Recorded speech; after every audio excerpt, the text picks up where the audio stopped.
Question number 11, Denis O'Rourke.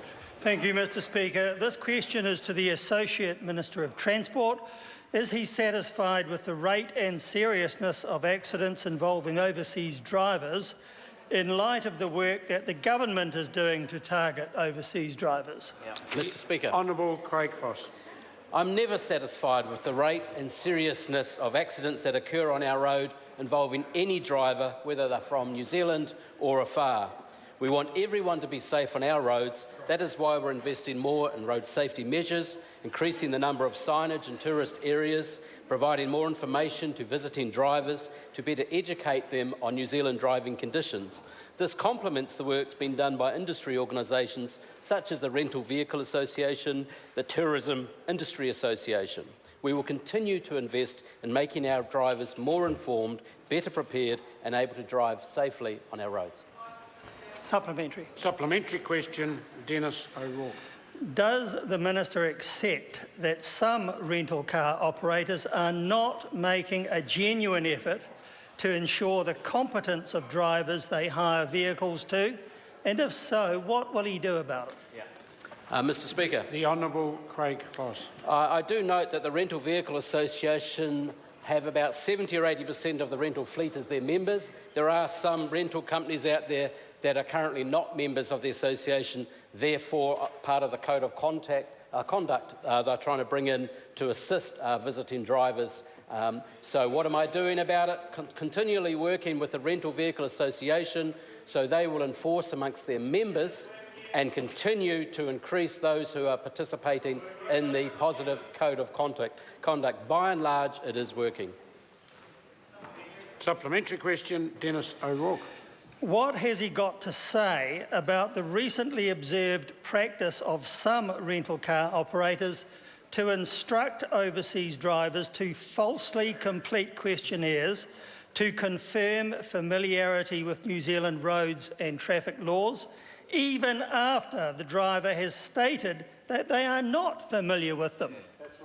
Mr Speaker. The Honourable Craig Foss. Yes, Mr Speaker, I saw that comment in the member's press release and I suggest that that member with that information talk to the Rental Vehicle Association, confront that rental vehicle company and tell them about the safety issues that that member is rightly concerned about. Supplementary. Supplementary question, Denis O'Rourke.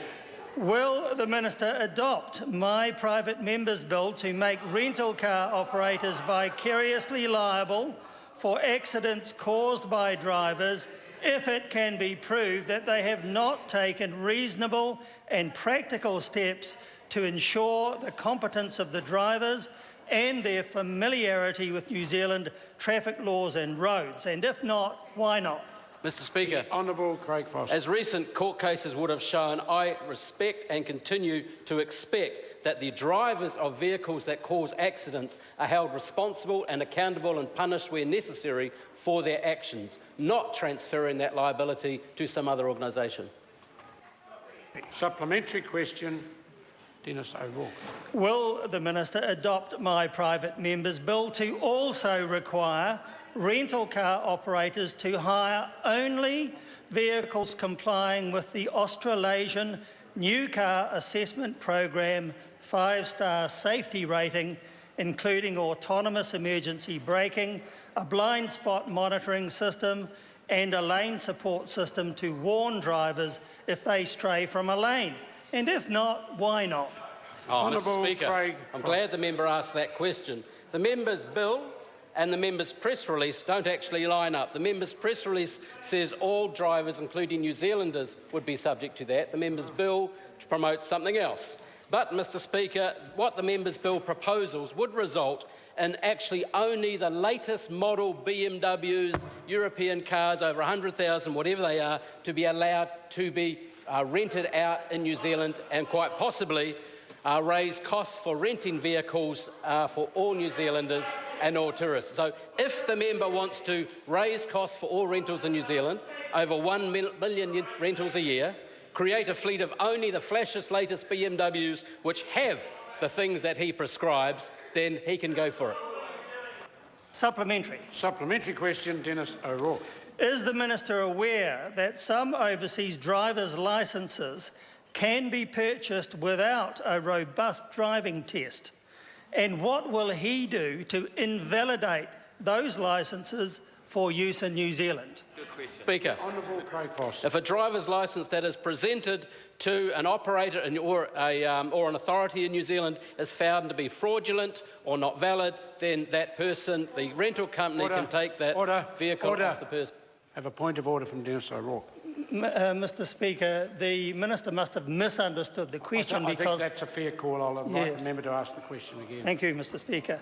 Is the Minister aware that some overseas driver's licences can be purchased without a robust driving test? And what will he do to invalidate those licences for use in New Zealand? Mr. Speaker, the Honourable Craig Foster. I have heard reports along those lines, particularly last year. I note the visiting drivers issue is ongoing at this time of the season. Issues in and around accusations of driver's licence being purchased and used potentially fraudulently in New Zealand. First of all, the rental companies have a code of conduct where they compare and check licences that are approved in New Zealand. There must be an English version of those licences. So, Mr Speaker, there is not one silver bullet in this space. There are a whole lot of initiatives in this visiting driver space. I appreciate and acknowledge the good intent of the member's bill, but, Mr Speaker, events have by and large bypassed that bill, overpassed. Question not